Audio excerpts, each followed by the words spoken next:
Hello my dear friends, मैं आपके अपने YouTube channel star to fluent learning class में हार्दिक हार्दिक स्वागत करता हूं। दोस्त, आज का क्लास उन स्टूडेंट के लिए है जो क्लास 4 में पढ़ते हैं और क्लास 4 में पढ़ने वाले स्टूडेंट्स हैं। हम बता दें कि अभी तक 9 लेसन तक हम लोगों ने देख लिया था और 10 लेसन में जो है हम लोग कविता को जो है पूरा अच्छी तरह से देख लिए हैं पिछले वीडियो क्लास में। और इसमें जो है हमने आपको हर लेसन की तरह वर्ड जो देना रहता है वह आपको हम नहीं दे पाए थे, लेकिन इस लेसन का वर्ड जो है अभी हम इस वीडियो में आपको क्लियर करेंगे। तो आप अच्छी तरह से जो है वर्ड पहले आप नोट कर लेंगे और तब आप इस कविता को पढ़ेंगे तो आपको अच्छी तरह से और अच्छा तरीका समझ में आएगा।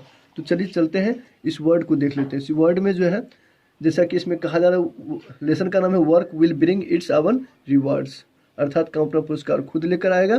तो इसमें जो है आपका ये सारी वर्ड है जिसमें आपको यहाँ पे मेंबर्स है, फैमिली है, डू है। आप देख सकते हैं हमने कन्फर का बात किया था उस कविता में। तो कन्फर मतलब होता है विचार विमर्श करना। यहाँ पे जैसे कि श्योर है, श्योर का मतलब होता है निश्चित। मस्ट है, तो इस प्रकार से आप जो है वर्ड अच्छी तरह से नोट कर लेंगे रोक करके वीडियो को। तो इसमें जैसे कि आप अगले पेज में आप देख पा रहे हैं कि ये सारी वर्ड है जिसमें आपको सक्सीड लिखा हुआ मिलेगा और आपको यहाँ पे इम्पटी मतलब खाली होता है। तो आप बढ़ते जाएंगे इस प्रकार से आप इसको लिख लेंगे। जिल मतलब होता है उत्साह, प्राइज मतलब पुरस्कार। इस प्रकार से आप यहाँ पे नोट कर लेना। चलिए तो अगले पेज में हम लोग देखते हैं।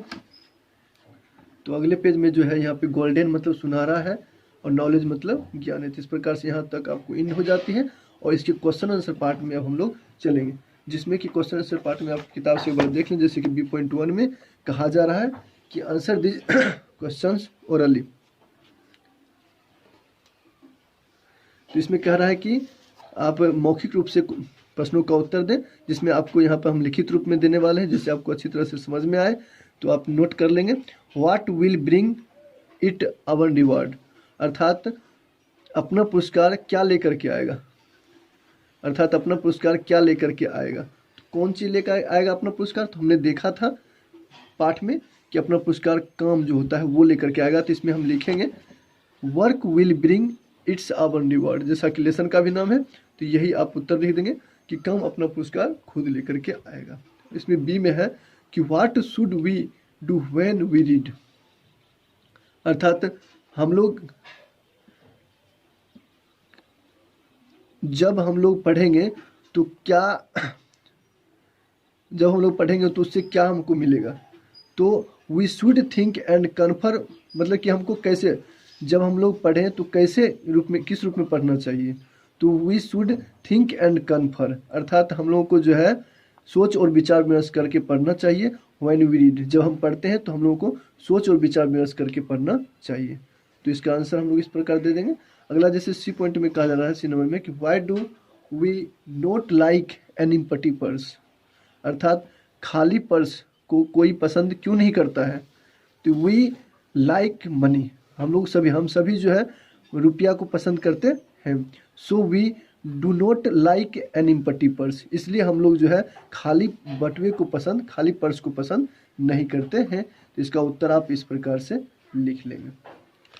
तो इसमें हम लोगों ने B.1 के जो है 3ABC जो इसमें क्वेश्चन था, पार्ट था, तो इसको हमने क्लियर कर लिया।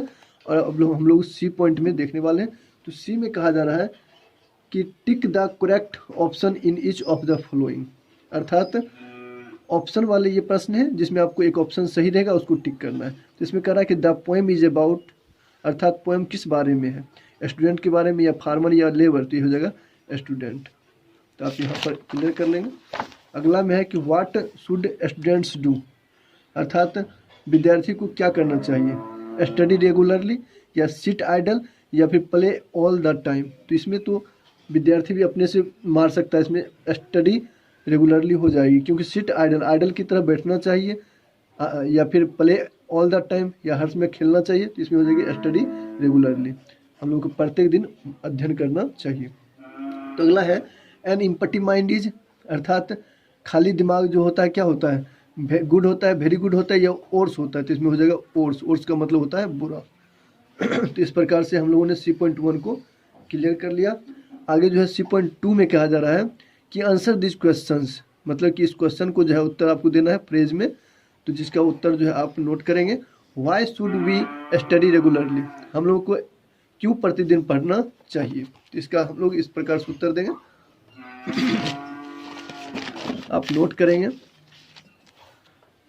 To make progress in study and life, अर्थात जीवन में और अध्ययन में हमको लगातार बढ़ने के लिए, प्रोग्रेस करने के लिए वी शुड स्टडी रेगुलरली, हम लोगों को जो है अध्ययन प्रत्येक दिन करना जरूरी है। तो ये आप लिख लेंगे, जरूर करनी चाहिए। तो इस प्रकार से आप इसका उत्तर लिख लेंगे, to make progress in study and life we should study regularly. अगला है बी, इसमें 2 ही क्वेश्चन है जिसको हम लोग क्लियर करने की कोशिश करेंगे। तो इसमें है कि what is an empty mind compared with, अर्थात खाली दिमाग को जो है तुलना किससे की गई है, किसके साथ की गई है। तो हमने लेसन में देखा था an empty mind is compared with an empty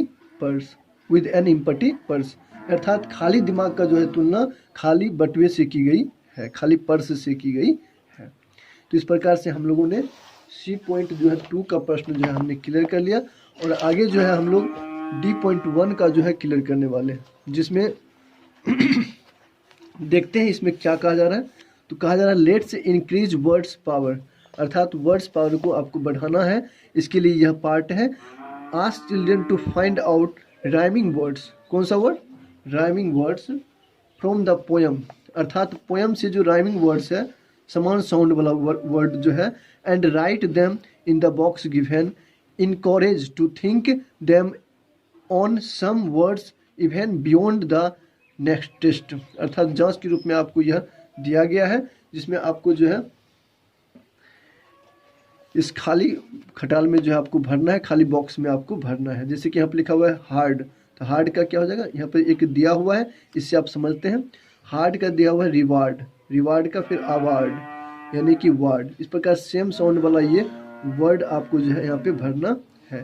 जैसे कि रीड लिखा हुआ है, जो कि लेसन से रीड था, तो रीड का क्या हो जाएगा, नीड, सीड, डिड। तो इस प्रकार से आप समान साउंड का ये वर्ड इसमें आप भर देंगे। ओर्स, ओर्स का क्या हो जाएगा, कोर्स और पर्स, और ये आपका हो जाएगा नर्स। तो इस प्रकार से आप भर लेंगे। और जैसे क्या है विन, टीन, चिन, और ये क्या हो जाएगा स्पिन, स्पाइन। तो ये हो जाएगा सेम साउंड वाला, तो ये आप यहाँ तक क्लियर कर लेंगे, स्पिन हो जाएगा, टीन, चिन, स्पिन। ठीक, तो इस प्रकार से हम यहीं पर जो है वेंड अप करते हैं, और अगले पार्ट में इसको फिर हम क्वेश्चन आंसर को देखेंगे। छोटे पार्ट में इसलिए बना रहे हैं जिससे आपको अच्छी तरह से समझ में आए। ठीक है, तो इस प्रकार से हम अपनी वाणी को वेंड अप करते हैं। So thank you very much, all the best, have a nice day.